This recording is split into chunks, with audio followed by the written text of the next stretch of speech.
Hello guys, welcome back to my channel. So today we are going to start heat equation. So in this video we'll only discuss one dimensional heat equation. So today we are going to discuss solution of one dimension heat equation. So what is this heat equation? The one dimension heat equation is represented by curl square u by curl x square is equal to 1 by c square curl u by curl t. So now we shall find the solution of the above equation by method of separation of variable. So मैं आपको पूरा article derive करवाती हूँ separately. So look हमारे पास equation given है one dimension curl square u upon curl x square 1 by c square curl u by curl t. Now we will let the solution. You will write here let the solution is of form u x y is equal to X x T t. यहाँ पे u x की हो जाए u x t आएगा क्योंकि यहाँ पे x और t के अंदर वेरिएबल्स की बना आपके पास. ये सॉल्यूशन हमने लेट किया where x is the function of only x and t is the function of only t. Now we require curl square u by curl x square. So will differentiate it with respect to x. So curl square u upon curl x square ये आ जाएगा x double dash means 2 times derivative T as it is. या फिर आप ऐसे समझ सकते हैं इसका जब हमने 1 टाइम डेरिवेटिव किया तो यहाँ पे आ जाएगा d x upon d x t. इसको हम डिनोट करेंगे x dash by t. Now curl square u upon curl x square again derivative with respect to t. So आ जाएगा d square upon d x square t. इसको हम denote कर सकते हैं एक्स डबल डैश टी से. So ये हमारे पास curl square u upon curl x square की वैल्यू आ रही है. Now curl u by curl t means derivative with respect to t. देखिए x as it is t का आ जाएगा t dash. Now will substitute this value in equation 1. So will write here substituting value in first. So will substitute the value in first. We will get x double dash t is equal to 1 by c square X T dash. Now x वाली terms एक तरफ रखेंगे t वाली terms एक तरफ रखेंगे. सो आ जाएगा x double dash by X T dash by T c square. Now left hand side it is a function of x alone and right hand side is a function of t alone. So both are independent, so each can be equated to a constant. Means x double dash by x को हम late कर सकते हैं k के equal t dash upon सी square t को भी हम late कर सकते हैं k के इक्वल. तो यहाँ से हमारे पास आ जाएगा d square x upon d x square is equal to k capital X. Here we'll get dt by small dt is equal to k c square t. Now यहाँ पे हम केसेस लेके चलेंगे. हर वन डायमेंशन में हम तीनों cases दिखाएंगे. So case 1 when k is greater than 0. Now when k is greater than 0 let k is equal to p square. So हमारे पास इक्वेशन आ जाएगी d square x upon d x square is equal to p square X. So it can be written as d square x upon d x square minus p square X is equal to 0. This equation will become d T by d t minus p square c square T is equal to 0. From here we will write the auxiliary equation. It will come m square minus p square is equal to 0. So m की value आ जाएगी plus minus P. सो यहाँ से हमारे पास x की value आ जाएगी c1 e की power p x plus c2 e की पावर माइनस पी एक्स. ये हमने पूरा ऑडी में सीखा हुआ है कि ये डिफरेंशियल ऑपरेटर होता है. ये बन जाएगा d square minus p square into x. फिर हम यहाँ पर डी को पुट करेंगे एंड फ्रॉम दिस साइड देखिए यहाँ पे हम कैसे करेंगे. ये आ जाएगा हमारे पास. इसको इस टाइप से कर सकते हैं हम d T by T is equal to p square c square d t. इस टाइप से हमने इसको लिख लिया. नाउ इंटीग्रेट करेंगे तो यहाँ पे फंक्शन ऊपर डेरिवेटिव से बन जाएगा log t. ये हमारे पास आ जाएगा पी स्क्वायर सी स्क्वायर तो constant into t plus some constant let it be log c3. So now exponential लेते हैं बोथ साइड्स. उससे पहले एक स्टेप और कर लेते हैं. log t minus log c3 is equal to p square c square t. So log of t by c3 is equal to p square c square t. So from here we will get log of t by c3 is equal to p square c square t. So exponential लेंगे t upon c three is equal to e की power p square c square t. So t की value आ जाएगी c three e की power p square c square t. t की value है. Solution कैसे लिखा जाता है, x इंटू टी से multiplication. So u of x t हमारे पास आ जाएगा x into t means c one e raise to power p x plus c two e raise to power minus p x into c three e raise to power p square c square t. Now will take the case two. So case two हम यहाँ पे ले लेते हैं. When k is equal to zero. तो जब हमारे पास k ज़ीरो के इक्वल है उस टाइम अगर हम बात करें सो हमारा सॉल्यूशन किस टाइप से आएगा वो देखते हैं.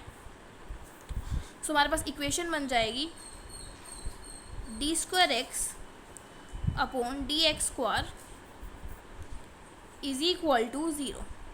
सो यहाँ से हमारे पास x की वैल्यू आ जाएगी. देखिए किस टाइप से आएगी. जब हम इसको एक बार इंटीग्रेट करेंगे दोनों साइड से आ जाएगा d x upon d x is equal to some constant let it be c four. C three हम यूज़ कर चुके हैं.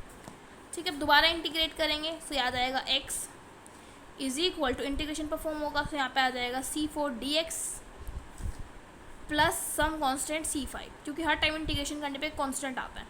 सो आ जाएगा c four x plus c five. ये हमारे पास x की वैल्यू है. सिमिलरली नेक्स्ट पार्ट आ जाएगा d T by d t is equal to zero. So यहाँ पे एक ही बार इंटीग्रेशन होगा सो एक ही कॉन्स्टेंट आएगा let it be c six. Solution कैसे लिखा जाएगा. So solution will be written as u is equal to product of x and t.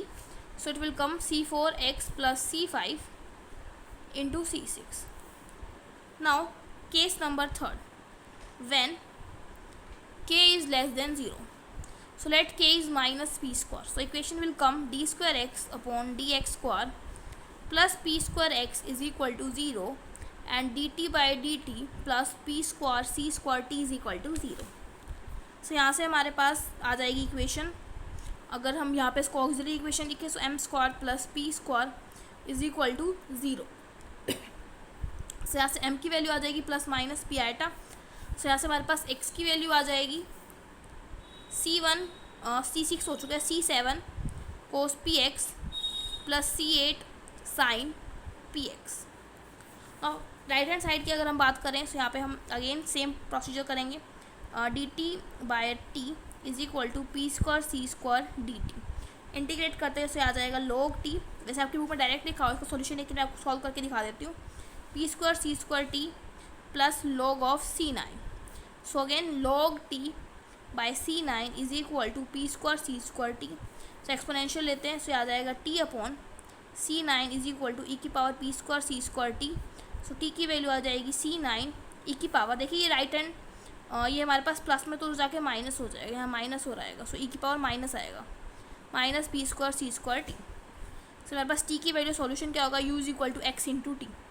So c seven cos px plus c8 sin px into c9 e raised to power minus p square c square t. So this is the solution and these three cases. So first article अगर आपने सीख लिया अच्छी तरीके से इसके solution so आने वाले आर्टिकल्स एंड क्वेश्चंस आपके लिए ईजी रहेंगे क्योंकि सेम रिपीट होगा. देखिए नेक्स्ट हमारे पास होगा बाउंड्री कंडीशन से रिलेटेड. सेम इक्वेशन में बाउंड्री कंडीशन गिवन है u of 0t and A T पे 0 गिवन है, u of x0 fx given है.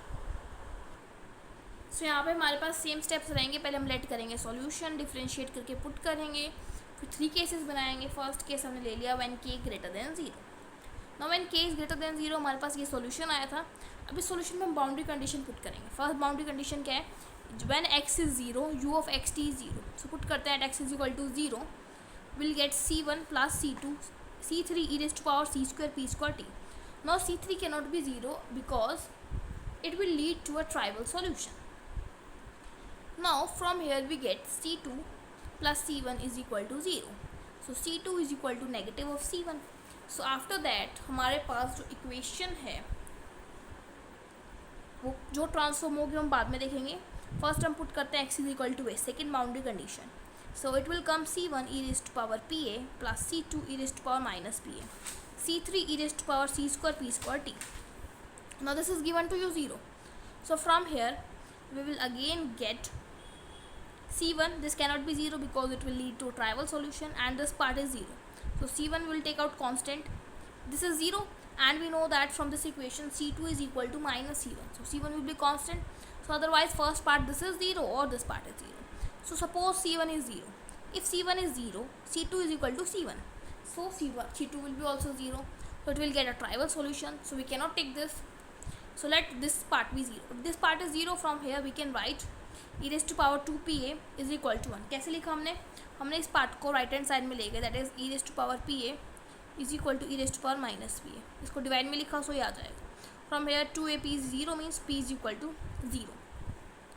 Now p cannot be 0, which is contradiction to our assumption, because we have assumed that we have taken the case k is equal to p square where p is not equal to 0. देखिए हमने condition ली थी starting में कि यहाँ पे p not equal to 0 होगा. Now we have case number 2 when k is 0. So यहाँ पे हमारे पास जो सॉल्यूशन आया था, अगर हम चेक करें फर्स्ट केस में जो हमने सॉल्यूशन फाइंड आउट किया था, वो हमारे पास आया था when k is 0 u is equal to c4x plus c5 into c6. और यहाँ पे कुछ और लिखा हुआ है, t का ये सॉल्यूशन नहीं आया था, देखिए t का सॉल्यूशन आया था c6. सो आपकी बुक में इनकरेक्ट गिवन है, इसको करेक्ट कर लीजिए. सो उसके अकॉर्डिंग ये सारी चीज़ें इनकरेक्ट गिवन है, सो मैं आपको इसको सेपरेटली सॉल्व करवा देती हूँ. देखिए इस केस में अगर हम बात करें, हमारे पास जो केस नंबर 2 था उसके अंदर हमारे पास u की वैल्यू आई थी c4x plus c5 into c6, ये हमारे पास वैल्यू आई थी. ना जो बाउंड्री कंडीशन गिवन है हमारे पास u of 0t is equal to u of at is equal to 0 given है. सो फर्स्ट हम पुट करते हैं u ऑफ 0t. सो यहाँ से हमारे पास आ जाएगा c5 इंटू c6 और गिवन क्वेश्चन के अकॉर्डिंग 0. सो यहाँ से हमने क्या लिया, c6 को 0 ले लिया. लेकिन अगर हमने c6 को 0 लिया और यहाँ पुट करेंगे तो ट्राइवल सॉल्यूशन आएगा, सो हमने इसको नेग्लेक्ट कर दिया इस केस को. सो दूसरा केस क्या आ सकता है कि c5 0 है, c5 0 तो 0 हो जाएगा, ट्राइवल सॉल्यूशन नहीं आएगा, तो c5 0 है. सो हमारे पास uxt की वैल्यू आ चुकी है c4x into c6. Now next condition given है u ऑफ at की, ये आ जाएगा c4a c6 is equal to 0. सो अगर हम यहाँ पे c6 को 0 ले लिया, again it will lead to trivial solution, so will neglect this case. So next condition क्या हो सकती है हमारे पास c4 0, and if c4 is 0, so again this complete equation becomes 0, so it will leads to a trivial solution. So we get no solution from this case. No solution is obtained from this case. So now look at case number 3 for boundary condition. So case 3 में हमारे पास ये solution आया था, इसको हम देख लेते हैं. case number 3, we get uxt is equal to c7 cos px plus c8 sin px into c9 e raised to power minus p square c square t. Now first condition again u of 0t. So u of 0t is equal to 0. So यहाँ पे put करेंगे 0, तो cos 0 is 1, c7 this is 0, c9 e raised to power minus p square c square t, that is equal to 0. Fine. So from here two cases arises, either c9 is 0 or c7 is 0. Now if c9 is 0 we'll get the trivial solution, so we'll not take this case. Now c7 is 0, so हमारे पास u of xt की value जो भी हमारे पास 0 आता है उसके put करने के बाद जो सॉल्यूशन आ रहा है थोड़ा सा कंप्रेस होके वो आप लिख लीजिए, c8 sin px c9 e raised to power minus p square c square t. So again in cases में ना फर्स्ट और सेकेंड केस से कभी भी सॉल्यूशन नहीं आता, थर्ड केस से हमेशा सॉल्यूशन मिलेगा. ये आ चुका है हमारे पास. Now will put the condition u of at, that is c8 sin pa c9 e raised to power minus p square c square t is equal to 0. Will gate या तो c9 0 या c8 0. c9 cannot be 0, it will lead trivial solution, and if c8 is also 0 again it will get the trivial solution, so we'll not take this case. We will take the case sin pa is equal to 0. From here we get pa is equal to n pi. Now if pa is n pi, so p value will be n pi by a. So हमारा जो solution आ जाएगा it will come u and xt. हमने एक general solution मान लिया. c8 और c9 के multiplication से सपोज हमें मिल गया an. साइन px, p की जगह हमने लिख दिया n pi by a क्योंकि हम n में बात कर रहे हैं into x. e raised to power माइनस p स्क्वायर, सी स्क्वायर लिख लेते हैं, p स्क्वायर की वैल्यू पुट कर लेते हैं n square pi square upon a square into t. So this is the value of u and xt. So now we will use the superposition principle. You will write here using superposition principle. So if we will use the superposition principle, we will get a general solution. हम basically क्या करते हैं superposition में, इसको combine करके लिख लेते हैं समेशन फॉर्म में. यहाँ पे हमारे पास u ऑफ एक्स टी आ जाता है और ये आ जाएगा हमारे पास summation n from 1 to infinity a n sin n pi x by a e raised to power c square n square pi square t upon a square. और एक कंडीशन आपको एक और गिवन है कि u ऑफ एक्स ज़ीरो आपको given है f of x. तो यहाँ पे फाइंड आउट करते हैं u of x zero. So it will come summation n from 1 to infinity a n sin n pi x by a e raised to power 0 means e raised to power 0 is 1. So हमारे पास ये value आ जाएगी. Now this is given to you f of x. Now basically हमें a n की value determine करनी है. so हम क्या करेंगे, बोथ साइड मल्टीप्लाई करेंगे इस फंक्शन से और इंटीग्रेट करेंगे. so आ जाएगा f of x sin n pi x by a. Integration रहेगा हमारे पास 0 से a. लेफ्ट हैंड साइड में क्या बन जाएगा, समेशन हट जाएगा, ये आ जाएगा a n sine square n pi x by a dx. Integration with respect to dx. Limits from 0 to a. an constant है, बाहर आ जाएगा. जब इसका इंटीग्रेशन परफॉर्म करेंगे हम, सो में हमें मिलेगी value a by 2 is equal to 0 से a f of x sine n pi x by a dx. a by 2 तो जाके मल्टीप्लाई होकर 2 बाई a बन जाएगा. सो ये a n की वैल्यू आ जाएगी. जनरल वैल्यू पिछले केस में भी यही आ रही थी कुछ इस टाइप से. So by this your article is completed. In the next video will specifically discuss the question related to one dimension.